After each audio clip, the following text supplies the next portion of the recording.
힘을 키우는데 가장 기본이 되어야 되는 것이 구조입니다.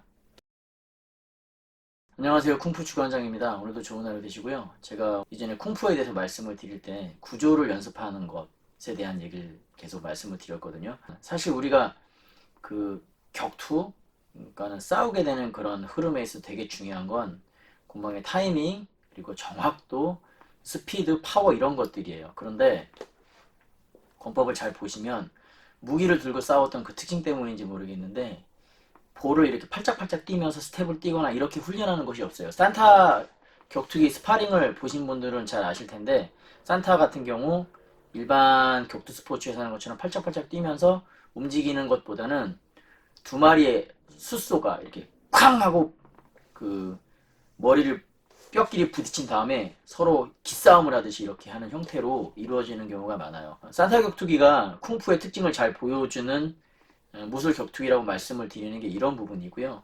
현대에 와서는 산타 격투기의 어떤 특징들이 조금 더 현대화된 다른 스포츠들로부터 많은 부분들을 얻어서 훈련하는 경우가 많은데 과거의 산타 격투기 같은 경우는 전통권에서 훈련하는 그런 내용들을 기반으로 추스라든가 이런 것들의 훈련으로 상대방이 힘을 흘리고 이런 내용들로 훈련을 했었습니다. 실제로 사부님께 제가 산타의 기초를 배웠을 때도 전통권에서 격투하는 식으로 등타 기술을 지도를 해주셨었어요. 만약에 현대 산타의 느낌이라면은 그렇게 하는 것보다는 레슬링의 기술이나 MMA에서 쓰는 격투 스타일로 저에게 지도해 주셨을 텐데 그런 방식으로 지도하지 않으시고 고전적인 조금 더 현대보다는 과거형인 등타 기술 방식으로 저에게 지도를 해주셨었습니다. 근데 제가 왜 구조에 대한 말씀을 이렇게 강조하면서 드리는 것이냐, 이 권법에서도 동작들을 보시면 등산보, 독립보, 기마보, 허보 이런 여러 가지 보드를 훈련하는데 이 보형이라던가 참장공의 자세를 굉장히 중요하게 여기면서 계속해서 권법 훈련을 하고 있거든요. 전통권들이. 우리가 웨이트 트레이닝을 할 때 보면 자세가 정확하지 않으면 거기서 힘이 길러지지 않잖아요. 그러니까 웨이트 트레이닝 하실 때 막 개수만 엄청 늘려나가려고 하시는 분들이 있는데 그런 분들 같은 경우 보면 구조가 다 깨져 있는 경우가 많아요. 그러니까 개수가 아무리 늘어도 이분은 정확하게 푸시업이라든가 풀업이라든가 딥스라든가 이런 걸 했을 때 기록 개수는 늘지 모르지만 정확한 그 메커니즘에 대한 훈련이 안 되기 때문에 기량 향상이 안 되는 거죠. 권법의 수련도 마찬가지로 그 구조를 단련하는 겁니다. 힘이 나가는 경로를 만들어주는 일종의 구조체를 만들어줘서 이 훈련이 반복되게 되면 다른 무술이나 격투기를 수련할 때도 굉장히 접근성이 좋아요. 그래서 이 권법을 훈련하는 것이 무술에 있어서 굉장히 중요한 카테고리가 되고 있습니다.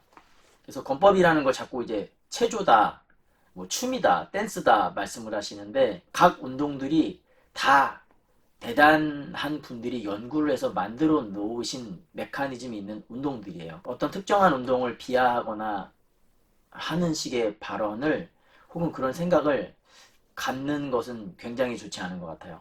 댄스를 춰도 체조를 해도 체조 보세요. 보면은 굉장히 간단한 것 같죠? 그 체조 따라서 정확한 동작으로 해서 이해를 하는데 그걸 제대로 표현하게 되면 몸의 운동이 상당히 많이 되기도 하지만 이걸 만드신 분들이 굉장한 전문가들이 만든 운동들이라 건강에도 되게 좋은 그런 내용들이거든요. 마찬가지로 무술에서 권법이라는 것도 역대 고수들이 뛰어났던 운동 능력 갖고 또 격투도 하셨고 하셨던 그런 분들이 전승전승돼서 내려온 거예요. 그게 현대 격투기보다는 1대1 대인 스파링에서는 밀리거나 안 좋을 수 있을지 모르지만 우리가 싸우는 실전의 개념이라고 하는 건 한두 군데 있는 것이 아닙니다. 사실 이 실전이라는 개념을 꼭 대인관계 이렇게 딱 이런 싸움으로 볼 수도 있겠지만 술집에서 갑자기 누가 뒤에서 공격한다거나 앉아있는데 누가 갑자기 뛰어든다거나 그걸 대인 간의 문제로만 보지 않는다고 하면은 우리가 물건을 뭐 들어 올릴 때라던가 갑자기 차가 달려와서 부딪힐 위험에 처했다던가 내가 생각지도 못한 상황에서 중심을 잃게 되는 상황이라던가 이런 여러 가지 것들을 생각해 볼 수 있겠고요. 그런 여러 상황에 굉장히 도움이 될 수 있는 내용들이 권법이라고 할 수 있기 때문에 단순히 내가 알고 있는 1대1 대인 스파링에서의 기준으로만 갖고 권법을 이렇게 평가하기엔 조금 어려움이 있다고 생각하고요. 권법이라는 게 권법만 수련하는 게 아니라 그 권법과 함께 대타. 왜 대타를 굉장히 중요하게 볼 수 있는 거냐면 권법이라는 게 보면 우리가 생각하는 일반적인 모양의 형태는 아니잖아요. 그렇기 때문에 그 모양으로 훈련할 수 있는 대타의 훈련을 많이 연습을 해서 그게 몸에 익는 것이 굉장히 중요해요. 그래서 그 느낌을 이해하게 되면 그 다음엔 그 형태를 버리고 무형으로 격투를 할 수 있어야 이게 실전에 적용되는 거라고 보고, 그러한 과정이 대타 뒤에 이루어지는 것이 바로 산타 격투기라고 볼 수가 있겠습니다.